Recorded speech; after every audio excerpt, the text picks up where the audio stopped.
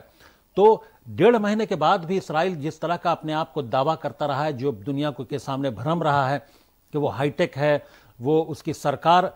Political will والی ہے, اس کی IDF جو اسرائیلی ڈیفنس فورسز ہیں وہ جو ہے وہ اس طرح سے ہیں کہ ان کو کوئی بھید نہیں سکتا, ان کے جو ہتھیار ہیں, جو ٹینکس ہیں, وہ اس طرح کے ہیں کہ وہ ان کو کسی طرح کا بم, کسی طرح کا حملہ اس کو نقصان نہیں پہنچا سکتا. یہ تمام چیزیں ایکسپوز ہو گئیں, ان کی موساد جو ہے انٹیلیجنس ہے وہ ایکسپوز ہو گئی. تو اس طرح سے اور اس کے بعد بھی 1.5 مہینے جو مکمل فوج بھی نہیں ہے حماس, کوئی مکمل فوج یا آرمی کی طرح کام نہیں کرتا ہے حماس, اس کے باوجود 1.5 مہینے سے مسلسل حملہ کرنے کے بعد بھی اس طرح سے اسرائیل شکست دینے میں ناکام رہا ہے.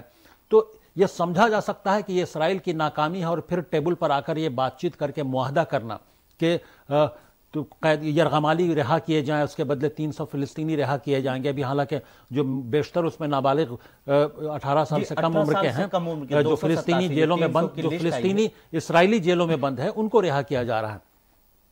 تو کل ملا کر یہ اسرائیل کے لیے ون ون سچویشن قطعی نہیں ہے, یہ اسرائیل کے لیے ایک بیک فٹ پر جانے والی بات ہے. اور اگر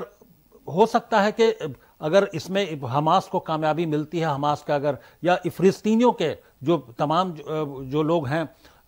جو فلسطین کی قوت کو سپورٹ کر رہے ہیں, اسی بہانے کوئی فلسطین کے مسئلے کے حل پر بات چیت شروع ہو جائے, اور 2 اسٹیٹ کی جو بات ہمیشہ ہوتی ہے, ہو سکتا ہے کہ کوئی راستہ نکل جائے. اسی میں جب ہم دیکھتے ہیں کہ قطر کی ثالثی سے یہ پورا فیصلہ کیا ہوا ہے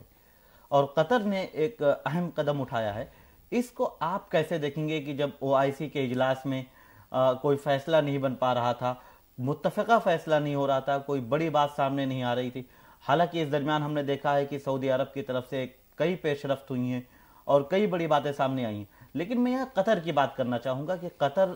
کا رول کیا نظر آتا ہے؟ نہیں, قطر کا رول بہت ہی پازیٹیو رول رہا ہے شروعاتی دنوں سے ہی. جب سے جنگ کی شروعات ہوئی تب سے قطر یہ بار بار کوشش میں رہا کہ کسی طرح سے جنگ کو رکوایا جائے, معصوموں کا قتل عام روکا جائے. تو یہ مثبت قدم, یہ پازیٹیو قدم قطر کی جانب سے شروعاتی روز سے ہی اٹھایا جا رہا ہے. اور قطر کی ان کوششوں کو ایسا نہیں کہ کسی نے انکار کیا ہو, اسرائیل اور امریکہ اور تمام مغربی ممالک قطر کے اس میڈیشن کو وہ قبول بھی کر رہے تھے, اور اس کی پہل کو ویلکم کرتے ہوئے بات چیت کا دروازہ کھولا بھی تھا. اور بات چیت کا دروازہ جو شروع میں کھلا تھا, وہی کئی مرحلوں کی بات چیت کے بعد آج جو نتیجہ نکلا ہے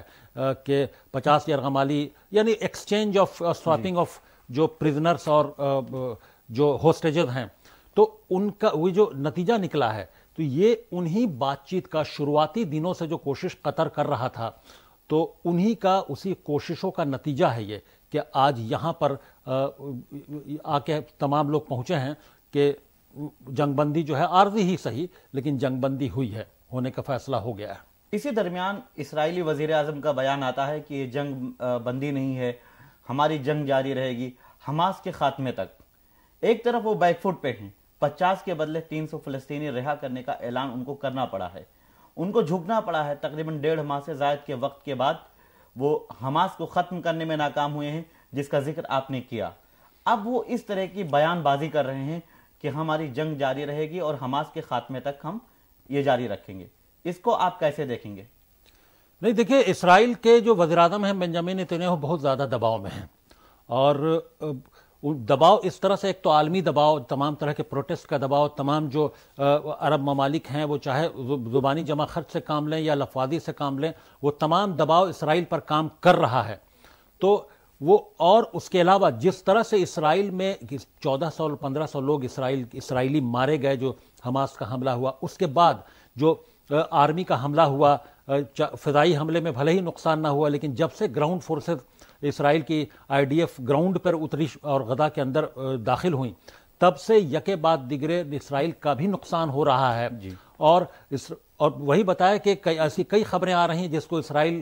کی جانب سے, اسرائیلی حکومت کی جانب سے, اسرائیلی ڈیفنس فورسز کی جانب سے پبلک ڈومین میں یا میڈیا کے سامنے نہیں آنے دیا جا رہا ہے، اور یہ خبریں کئی سورسز سے چھن کر آ رہی ہیں کہ ہر گھنٹے اسرائیلی فورسز کی موت اور ان کی لاشیں اسرائیلی قبرستان میں پہنچ رہی. تو یہ بہت بڑا دباؤ ہے، عوام کا بہت بڑا دباؤ جھیل رہے ہیں. اسرائیل کے اندر عوام کی ایک بڑی تعداد ہے جو جنگ بندی چاہتی ہے. تو اور یہ فوجیوں کا اتنا بڑا نقصان، فوجی جو اسٹیبلشمنٹس ہیں، جو اسلحے ہیں، جو ٹینکس ہیں، ان کا بڑی تعداد میں نقصان ہونا. تو کل ملا کر اسرائیل پر، بنجامن نتنیاہو پر ایک دباؤ بھی ہے بہت بڑا. تو حالانکہ اس دباؤ کو کم کرنے کے لیے وہ ضرور یہ کہتے ہیں کہ حماس کے خاتمے تک یہ جنگ جاری رہے گی، لیکن یہ دیکھا جائے کہ حماس کے خاتمے تک، چونکہ ابھی تک حماس کا کتنا خاتمہ ہوا ہے یہ دنیا کو نہیں پتا ہے، یہ اسرائیل نہیں بتا پایا. تو یہ خاتمہ کب تک ہوگا اور کتنا ہو پائے گا یہ کسی کو نہیں پتا ہے، نہ اسرائیل کو معلوم ہے. تو لیکن ہم اس بات پر فوکس کرتے ہیں کہ جنگ بندی کی میعاد کسی نہ کسی طور پر بڑھنی چاہیے اور دھیرے دھیرے جنگ بندی مکمل طور پر ہونی چاہیے. اسرائیل یا اسرائیلی وزیر اعظم کی طرف سے اعلان ہونے سے پہلے حماس لیڈر جو اسماعیل ہانیہ ہیں، انہوں نے کل ہی اعلان کر دیا تھا کہ ہم جو بات چیت چل رہی ہے یا عارضی جنگ بندی کے بہت قریب ہیں اور اس کا جلد ہی فیصلہ ہو جائے گا. ہم نے ہماری جو شرائط تھی وہ ہم نے قطر تک پہنچا دیا ہے، اب آگے فیصلہ کرنے کا کام ان کا ہے. یہاں بھی اسماعیل ہانیہ کا جو موقف رہا ہے یا ان کا جو بیان رہا ہے جو انہوں نے گزشتہ روز دیا تھا، وہ اس میں بھی کہیں شکست کی بات نہیں نظر آ رہی تھی، بلکہ وہ ایک مضبوطی کے ساتھ اپنی بات رکھ رہے تھے کہ میں نے اپنا کام کر دیا، اب باقی ان کا کام ہے، ان کو فیصلہ کرنا ہے. اسرائیلی وزیر اعظم بنیامن نتنیاہو جن کا آپ نے ذکر کیا، وہ اس فیصلے کے بعد پھر جلد سے جلد کیبنٹ میں لے کے جاتے ہیں. ہاں، وہ مختلف مراحل میں جو ان کے ہاں اس کو طے کرنے کے بعد گزرنا ہوتا ہے، اس کا انہوں نے جو طریقہ اپنا ہے وہ بہت جلد فیصلہ کیا ہے، اس میں تاخیر نہیں کی ہے. اس طرح سے ایک شکست کے طور پر میں دیکھ رہا ہوں. میں نے گزشتہ اپنے ڈسکشن میں کہا تھا کہ اس طرح کی تاخیر کی ضرورت ہوتی نہیں ہے. کئی بار اگر پارلیمنٹ کی اجلاس بلانا ہو یا کابینٹ کی ایمرجنسی میٹنگ بلانی ہے تو وہ چند گھنٹوں میں بھی ہو سکتی ہے. تو اور وہی ہوا، چند گھنٹوں کے اندر انہوں نے پورا مکمل فیصلہ کیا کہ یہ جنگ بندی 4 دن کی جو ابھی عارضی ٹیمپوریری جنگ بندی وہ ہوگی. تو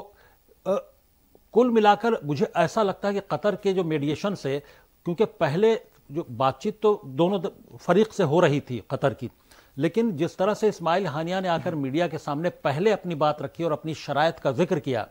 کہ انہوں نے یہ شرطیں رکھ دی ہیں، وہ ایسا لگتا ہے وہ تمام شرائط جو ہے وہ اسرائیل نے مانی ہے. تو اس لیے یہ کہا جا سکتا ہے کہ وہ بنجامن نتنیاہو زبردست دباؤ میں بھی ہیں. ایسا نہیں کہ وہ جو چہرہ پیش کرنے کی کوشش کر رہے ہیں میڈیا کے سامنے، حقیقت اس کے پیچھے کچھ اور ہے. اس سلسلے میں میرا آخری سوال کہ یہ 4 روزہ جنگ بندی کے اعلان کے بعد آپ آگے کیسے دیکھ رہے ہیں؟ کیا سمجھ میں آ رہا ہے کہ یہ اس پر حماس جو 4 دن کی مہلت چاہ رہا تھا، اس میں اس کا کیا اپنا نظریہ اور کیا اسٹینڈ ہے اور وہ کیا آگے کرنا چاہتا ہے؟ دیکھیے، دونوں فریق چاہے حماس ہو یا اسرائیل ہو، دونوں چاہتے ہیں کہ جو جس طرح سے ان کو ہوسٹیجز کو چھوڑا جانا ہے، ہوسٹیجز کو چھوڑے جانے میں بہت ساری ٹیکنیکلٹیز انوالو ہیں. ہوسٹیجز میں کن کو چھوڑا جائے گا، حماس کن کو چھوڑنا چاہتا ہے، اسرائیل ہوسٹیجز کے ذریعے کیا جانکاری چاہتا ہے. کیونکہ اسرائیل کی یہ کوشش ہوگی جو 50 لوگ باہر آئیں ان کے ذریعے جو حماس کا کمانڈ سینٹر ہے، حماس کے جو ٹنلز ہیں، جو سرنگیں ہیں، کیسے وہ آپریٹ کرتے ہیں، کون کون سا ہتھیار استعمال کرتے ہیں، کیسے ہتھیاروں کو آپریٹ کرتے ہیں، کہاں سے وہ کیسے حملہ کر رہے ہیں، ان کی کیا اسٹریٹجی ہے، کیا موڈس آپرینڈی ہے، یہ تمام چیزیں ان ہوسٹیجز کے ذریعے وہ جاننے کی کوشش کرے گا اسرائیل اور اسرائیل کی IDF. تو اور حماس کی